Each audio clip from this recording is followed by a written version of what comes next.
자, 이번 강의는 이제 정류작용으로 들어갑니다. 정류는 우리가 교류를 직류로 바꾸는 것을 정류다 이렇게 얘기하죠.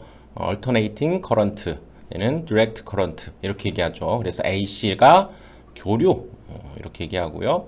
그 다음에 DC, 얘는 직류 이렇게 바꿔주는 그런 작용을 정류작용이다 이렇게 얘기한다는 거지. 먼저 자, 교류부터 한번 봅시다. 이렇게 지금 간단한 예로 역시 이렇게 우리가 회전자, 전기자를 이렇게 돌려버리면 돌리는데요. 여기 이쪽에다가 이 노란색은 여기 노란색 여기 링에다가 이렇게 부착을 했고요. 또 여기 분홍색은 여기 녹색 링에다가 부착을 해서 돌려보는 거지. 한번 돌려봅시다. 여기에서 이렇게 돌려보면 그렇죠.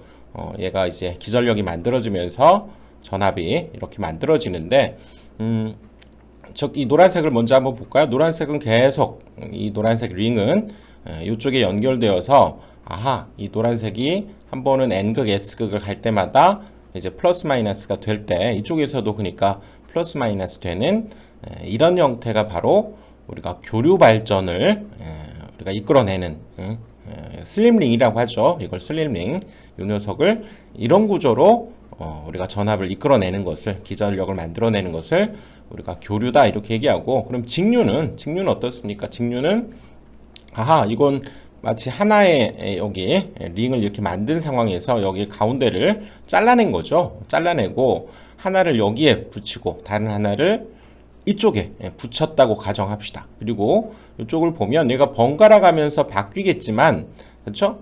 번갈아 가면서 바뀌겠지만 그때 플러스일 땐 이쪽으로 붙고 마이너스일 땐 이쪽으로 붙고 다시 플러스일 땐 이쪽으로 붙고 그렇게 되겠죠. 여기도 플러스 이쪽으로 붙고 플러스가 이쪽으로 붙고 이렇게 되면서 이런 정류가 된 DC 직류를 우리가 만들어내는 거죠.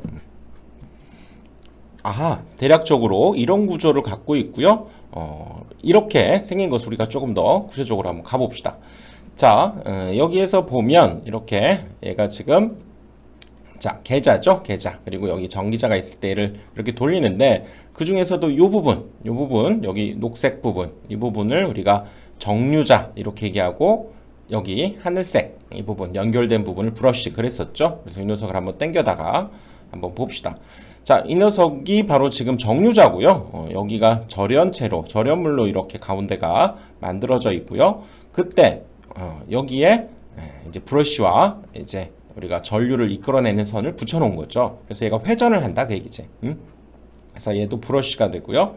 그 다음에 요거 하나하나 요 녀석을 우리가 좀 길게 늘어뜨린 모양으로 한번 봤고요. 바로 이 녀석이 정류자 편이다, 조각이다 그 얘기죠. 편이라고 하는 건 조각을 뜻하니까 정류자에서의 하나하나의 조각들, 그리고 여기가 이제 절연물이 되겠죠. 절연물. 그 녀석을 이렇게 표현해 봤고요.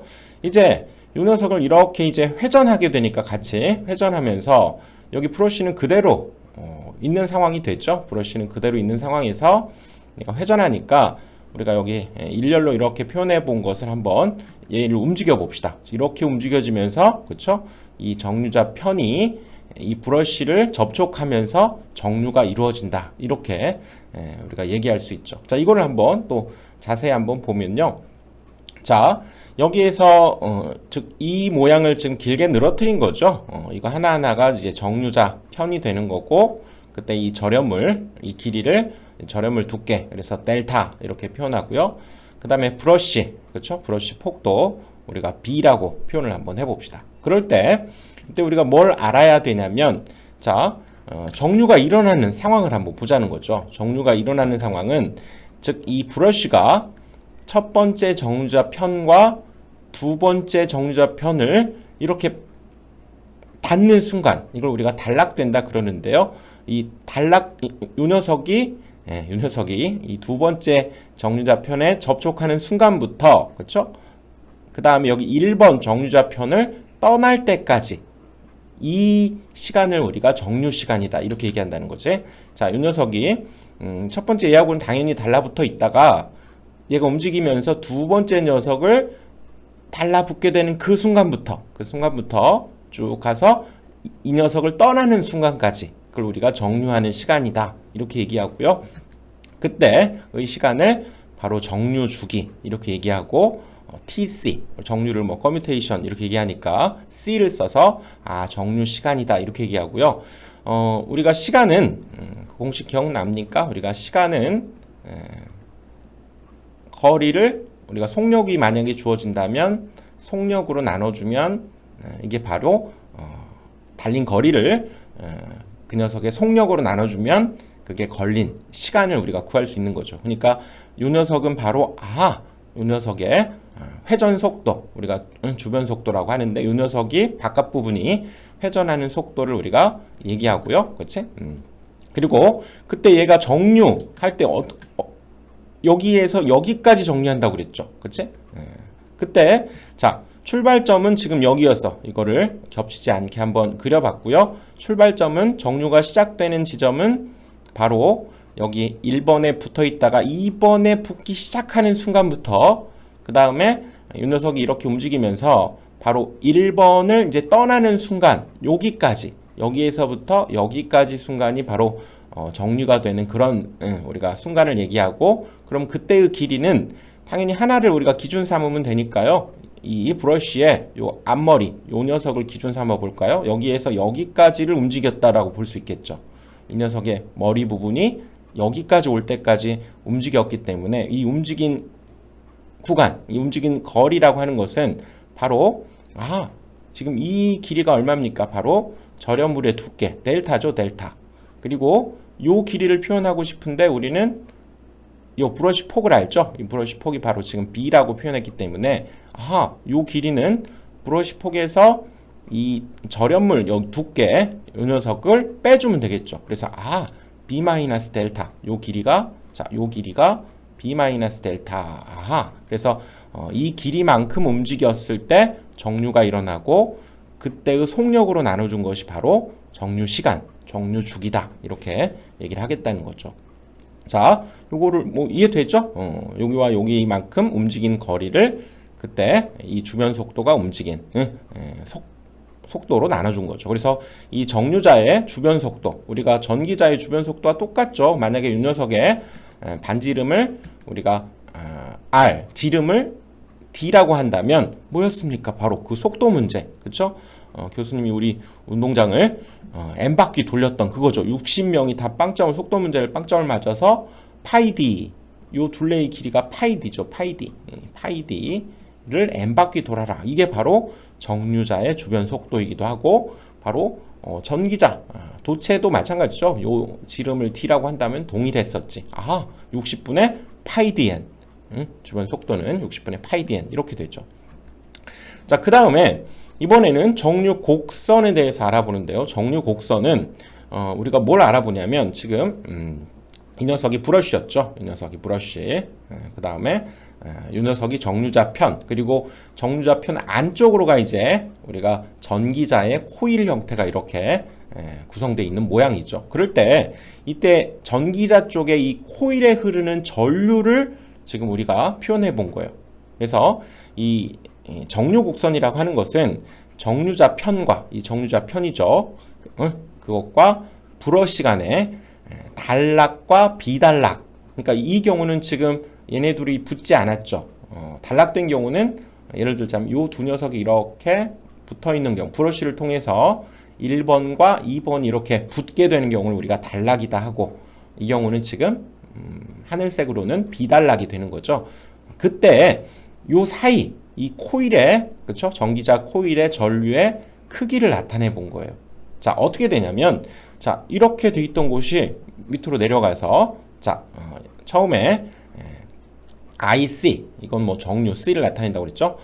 그때 이 녀석이 나중에 정류 시간이 끝나게 되면 마이너스 IC가 되고요. 자, 그때의 정류가 되는 이 시간을 우리가 정류 주기라고 했고, TC 이렇게 얘기했죠. 얘가 바로 정류 주기. 이 시간 동안 바로 정류가 일어나게 되는구나 라는 거지. 그래서 자, 이때 여기 IC로부터 마이너스 IC가 될 때까지 직선적으로 쭉 이렇게 정류가 이루어진다면 이걸 우리가 직선 정류라고 하고, 매우 이상적인 얘가 정류다 이렇게 얘기를 하죠. 자, 그러면, 왜 우리가 전류가 이렇게 해서 이 마이너스 IC가 되는지를 한번 봅시다. 얘 입장에서 봐야 돼. 그래서 미리 여기 동그라미를 쳐놨는데요. 자, 이거 뭐 자세하게 볼 건 없고, 이렇게 전류가 흐르는구나 정도 기억하시면 되고요. 자, 일단 여기, 이 1번에만 브러쉬가 이렇게 붙어 있을 때에는 전류가 얘 입장만 일단 봅시다. 이 오른쪽으로 지금 이렇게 이 방향으로 지금 전류가 흐르다가 이 녀석이 정류가 지금 시작이 된 거죠. 그치? 그 상황에도 전류가 이 방향으로 흐르죠. 그리고 한 가운데 이렇게 오게 되면 여기에서는 전류가 흐르지 않아요.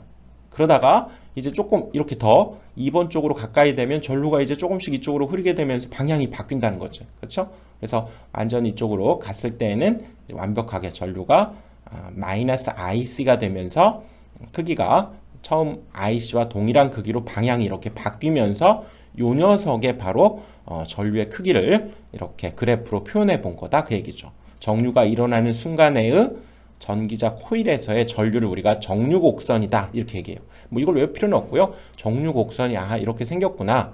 그래서 이상적으로는 이렇게 직선 정류가 이루어지면 더 없지만 이렇게는 이루어지지 않는다는 거지. 그래서 어떤 곡선이 또 있냐면요. 구분하기 위해서 세 개를 달리 표현해 봤는데 이렇게 우리가 정류가 이루어지는 그래프가 있대요. 이런 것을 바로 우리가 정연파를 닮았다 그래서 이렇게 우리가 정류가 이루어지는 것을 정연정류다 이렇게 얘기하고 그 다음에 또 이렇게 또 곡선이 둘을 이렇게 이어주네. 이것을 우리가 부족정류다 이렇게 해요. 왜 이게 부족하냐? 직선 정류에 비해서 이 처음 입장에서 보는 거야. 시작 입장에서 보면 정류가 부족하게 일어나는 거죠. 바로 이렇게 떨어져야 되는데 뭔가 처음부터 잘 일어나지 않는, 즉 부족한 정류다. 이게 부족 정류가 되는 거고요. 그렇다면 아래로 이렇게 정류 곡선이 만들어질 때에는 바로 얘는 여기서 직선 정류보다 급격하게 일어나죠. 그래서 얘는 너무 과해 처음부터. 그래서 이걸 과정류다 이렇게 얘기한다는 거지. 그래서 맨 처음 입장에서 봐야지 이 녀석이 정류가 이상적으로 가는지 정연정류인지 부족한지 또 과한지를 이 앞단에서 우리가 확인하는 거예요. 이거 너무 과하게 일어나잖아. 그렇죠? 얘는 처음에 보니까 부족하게 일어나. 그렇죠? 이렇게 우리가 이름들을 붙였다. 그래서 정류곡선, 이 전기자 쪽 이 하나의 코일에 흐르는 전류의 모양을 이렇게 그래프로 표현한 거죠. 자, 그럴 때, 이번에는, 그렇다면 양호한 정류, 우리가 비교적 이 직선 정류에 가까운 정류를 만들어내는 것이 목표예요. 그러려면 어떻게 해야 되느냐? 첫 번째, 평균 리액턴스 전압을 작게 해야 된대요. 그러기 위해서 보극을 설치하는데, 보극 기억납니까? 우리가 앞단원에서 우리가 전기자 반작용을 막기 위해서도 보극을 설치했지만, 이 보극은 평균 리액턴스 전압을 작게 해준대요. 그럼 평균 리액턴스 전압은 또 뭡니까? 평균 리액턴스 전압은 뭐야? 먼저 리액턴스 전압에 대해서 한번 생각을 해봅시다. 이 전기자 권선이 있을 때요. 이 전류가 아까 변하는 거 봤죠? 처음에 이 방향으로 갔다가 점점 줄어들었다가 다시 이 방향으로 이렇게 그쵸? 전류가 증가했었지. 이렇게 코일 형태, 권선이라고 하는 것은 코일이죠. 우리가 코일에서 전류가 변한다는 것은 거기에 반드시 인덕턴스가 있기 때문에 그쵸? 역기전력이 만들어지죠. 기억납니까? 우리 전기론에서 했었죠. 그래서 바로 전기자 권선에 전류가 변화하게 되면 이때 이 자체 인덕턴스 때문에 바로 이런 크기 그리고 방향은 반대인 거 알죠? 렌츠의 법칙에 의해서. 그래서 기억납니까? 마이너스 L di dt. 전류의 변화율, 그렇죠? 시간에 따른 전류의 변화율에 L을 곱했죠. 자체 인덕턴스, 자기 인덕턴스, 그렇죠?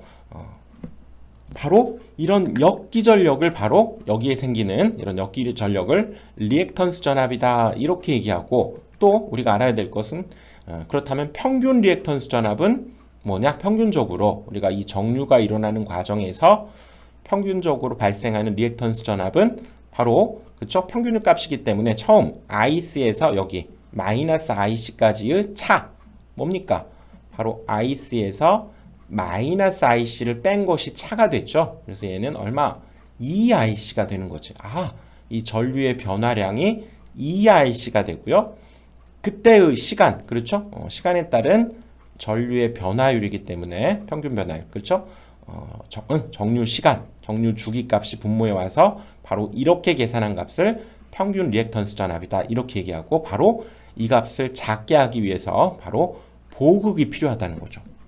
그래서 이 전압을 작게 해주는 정류이기 때문에 이름을 전압정류다. 이렇게 이름을 붙인 거예요. 오호. 자, 이런 것이 있고요. 그 다음에 두 번째는 자, 인덕턴스를 아예 작게 해버리자는 거죠. 인덕턴스를 작게 하는 방법에는 우리가 권선법, 전기자 권선법 배웠죠. 바로 단절권과 분포권을 채용하게 되면 그렇지? 인덕턴스가 작게 된다. 그 얘기예요. 그러니까 여기에서도 이걸 작게 하려면 이 인덕턴스, 그렇죠? 자기 인덕턴스, 자체 인덕턴스라고도 하고 요 L을 작게 해주면 이게 작아지겠지. 오호, 이 안에 뭔가 단서가 있네요. 그리고 정류 주기를 크게 해주면 된다. 그 얘기. 양호한 정류를 위해서는 그쵸. 여기 정류 주기, 여기 TC가 크게 되면 뭡니까? 얘는 작아지게 되죠. 평균 리액턴스 전압이 작아지게 돼. 오, 이 안에 다 들어있네. 대책이. 그쵸?